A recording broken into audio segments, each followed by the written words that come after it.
live show. Today I'm coming to you live on both Facebook and YouTube. So this is a bit of an experiment for me, so bear with me while I get all of this happening as a bit of a dual effort. So today, hi Jen, welcome. Today I really want to talk to you about something that has been playing on my mind over the last little while, and it's this idea that sometimes we need to let go of control in order to maintain control. And there's a lovely horse riding analogy that relates to this, which is that when you loosen the reins, you actually get a better relationship with the horse, which means you actually get a better sense of control when you're riding the horse. Hey Chris, welcome.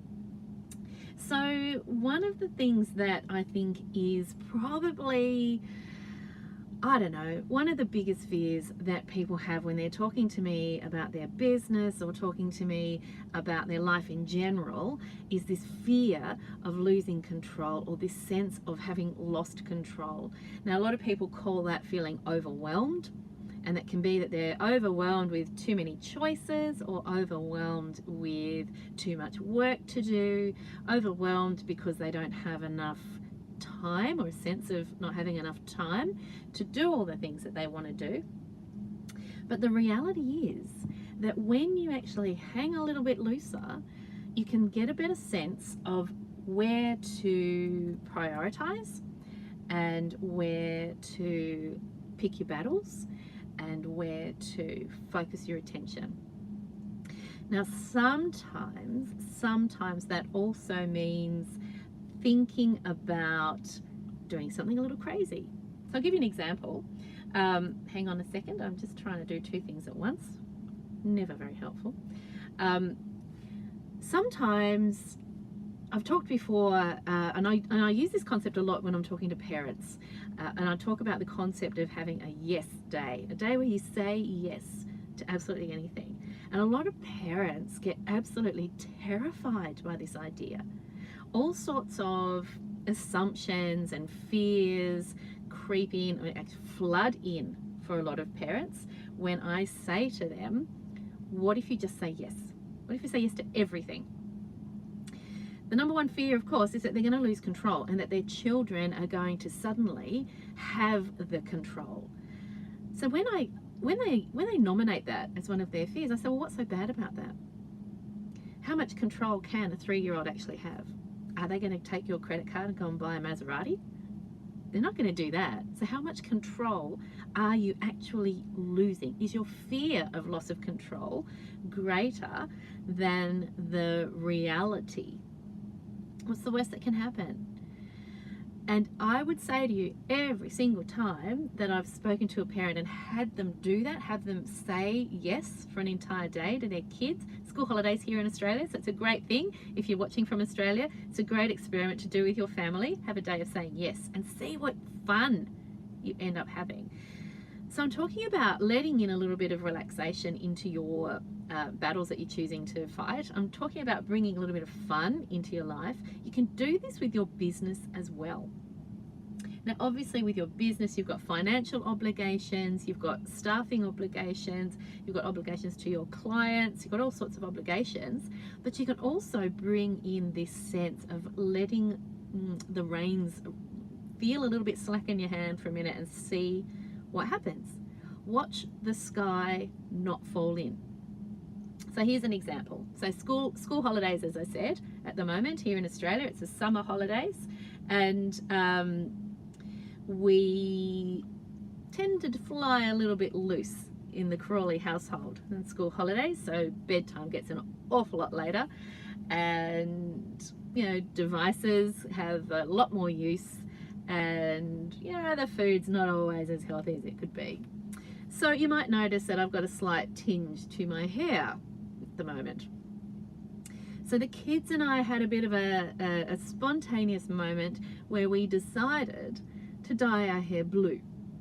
Now, I still have a business to run. I still have clients to see. I still have live streams to do most days in one format or another. Was I terrified about what having blue hair would do to my business or to my reputation? No. And why is that? Because I trust A trust that when I show a little bit of humanity, when I let things be a little bit loose, those people who are my tribe, they're gonna go, well, that's an interesting conversation, Tess. Tell us about the blue hair. Or they're actually gonna say, well, that's an interesting idea. I might try that with my kids. Or they might just think, what's she doing now? So I don't worry so much about judgment and criticism as I might have once upon a time. And I've learnt that through my kids. You know, when you don't have kids, before you have kids, and you see the parents with the child in the Spider-Man outfit at a fancy restaurant, and you think, you know, when I have kids, they're not going to be wearing superhero costumes. Everywhere they go, they're going to sit nicely at the table, they're going to eat what they're given, they're all the nonsense that we tell ourselves before we have kids, right? You get me? We learn to have fun through our children. And I think that in business, we can learn to have fun by bringing fun back into our lives generally. So every now and then I will do something a little bit crazy. Like I will dye my hair blue. I haven't shaved it all off, but even if I did, how would that matter? There would be a story to tell behind that too. So when you're thinking about something that you're wanting to do in your business that's a little bit risque, let's say, nobody's talking about walking down the street naked here. Let's just get that clear. What we're talking about is challenging your fear-based mindset, challenging your assumptions about what other people are thinking, challenging your fear around judgment or criticism or loss of control, and saying, why does any of that matter? So think about the example of saying yes for a day, and how much control can a 3-year-old really have? What sort of things is a 3-year-old going to ask you for? Lollies? Who cares if you say yes for a day? Staying up late? Who cares if you say yes for a day? Do you see what I'm getting at here? There's not likely to be the disaster scenario in the real world that you've got playing out in your head. So in your business, you might be thinking about launching something. It might be a new product, it might be something on Facebook, it might be a program that you want to run, it might be some advertising that you want to do. And you get fearful about what your professional peers might think. It's psychology, it's a fear-based thing, it's in your head. Because at the end of the day, if your peers are judging you, does that really matter? As long as you're coming from your place of pure values and principles and serving your bigger mission, does it really matter if your peers don't like what you're doing, or if your professional colleagues don't really like what you're doing? Does it really matter? Now, there's a difference between not worrying about what people think and being unethical, okay? And of course, we need to keep our professional ethics in mind. We need to keep our sense of collegiality in mind. We need to think about our big picture in terms of maintaining professional relationships. All of that is very, very important to me. But what I'm asking you to shake up is that sense of just that fear around loss of control, that fear around judgment. Ask yourself, am I just being afraid? Or is it going to actually be okay if I loosen the reins a little bit here? What is the worst that can happen? What is the worst that can happen? Someone won't like what I do. And why might that be? Is it because I've stepped outside my comfort zone, which of course means I've stepped outside someone else's comfort zone too? Why is that so bad? It's not. It's really not so bad to step outside people's comfort zones. It's not going to trash your reputation as long as you're acting from a place of integrity. It's not going to destroy your business as long as you're acting from integrity and to serve your bigger mission. So have a think about that. Loosening the reins, having a bit of fun, bringing in some creativity, bringing in some flexibility, and challenging those fears that tell you it's going to be a disaster scenario. By all means, if you've got some genuine concerns about the safety of what you're doing, about the financial responsibility behind what you're doing, get some advice. Okay, you don't have to make it up. Get some professional advice. But don't let that stop you from being creative.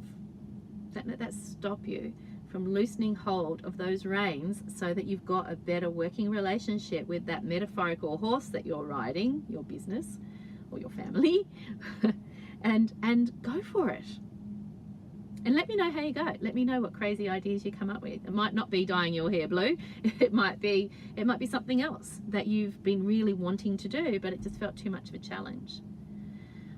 Now, just check. I don't think I've got any more comments, but I would love to know if you've got ideas or if you've got questions around this sort of topic. Don't be afraid to pop them in the comments, because I always come back. I will check them out. As I said at the beginning, I'm going live to YouTube today as well, and I'm going to be doing that from now on every week when we do the Facebook live show.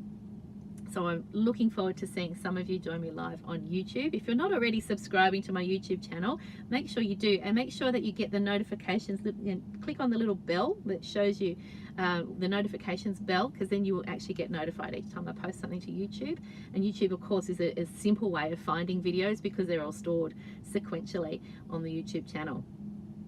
So have a think about what crazy ass thing you could be doing for your family or for yourself that's a bit of fun, that people will probably have an attitude about, but that it doesn't really matter at the end of the day. Do you know the funny thing about, I was talking to a colleague this morning, the funny thing about the blue hair, my kids also have blue hair, by the way, is that I've had a few comments from people that have said, oh my goodness, you're such a cool mum.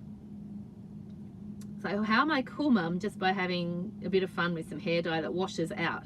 In fact, the kids' blue hair hasn't really stayed blue, because they went swimming at the swimming pool the other day and left a trail of blue dye in the water trailing along behind them. So their hair has returned almost to normal. Having a bit of fun. Okay, can't we all be cool parents? Can't we all be cool business owners? Can't we all be cool professionals by allowing some room for fun? So I've talked before about when I first became a psychologist, and in particular when I first became a supervisor for other psychologists who were in training and increasing their professional credentials. I set up a wall. I felt that I had to be, because I was now a supervisor, I had to be the one that knew all the answers.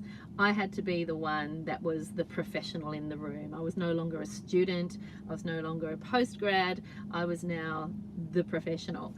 And I set myself up with lots of what Brene Brown would call a lot of emotional shields to keep myself separate and to keep myself feeling like I was in control. Now, looking back, you know, how long ago are we talking here? Probably about 2006 is when I'm thinking of. So you know, that was 13 years ago when I became a supervisor. And I think back, and you know what? I think there was a lot of opportunity for fun that I missed out on. You know, that was a great bunch of young women that I was working with and supervising them in their research, supervising them in their clinical training, supervising them in the early stages of their professional career. And it was a great cohort that I could have been more of a member of, and could have had a lot more fun and a lot more joy in participating in that if I had just let those emotional shields down a bit more. If I just let that need for control go. So sometimes we do that with our teams, sometimes we do that with our peers, and sometimes we do that with our families too. Try and maintain that sense of control and that sense of safety within a shield, an emotional shield. So for some parents it is a challenge to know how to let that go and how to have fun. And I will set challenges like that with clients that I'm working with, clinical clients that I'm working with, when I feel that that's what they need, is to let go of some of that shielding. Often even with a baby, I'll ask my clients to get down on the floor and try and imagine what's the experience of the baby through the baby's eyes, and really get into that childlike mindset, even if it's just 5 minutes a day, to let go of that shield. It's not about letting go of safety. It's not about letting go of being responsible. You can still be responsible, have fun. It's about letting go of that shield that is acting as a barrier to you fully accessing the joy of the moment, the spontaneity of the moment, and of course the creativity that can come with all of that. I think that some of our best ideas can come when we're having fun. So I hope that gives you something to chew on this week, and Don't forget, of course, coming up, I think sometime this week, I'll share when I know, is the video with Evan Carmichael, where Evan and I are going to be talking about concepts like this. I make it very clear I am not providing Evan with therapy. I am having a conversation with Evan, and we are brainstorming together is probably the best way for me to describe that process. And it's hard to describe, so once you see it, you'll see that it's a conversation between two people talking about, you know, what are the barriers to success? What are the barriers to achieving? And what are the things that get in the way? I know for Evan, he talks very openly about his main barrier being it's half motivating and half limiting, is this notion of not wanting to let people down. That's a control thing, and I'm going to be pulling him up on that, don't you worry. All right, you have a fabulous day. Thank you for joining me, Chris and Jen, with me live today. Have a fabulous week, and I'll talk to you all again very, very soon. Bye bye.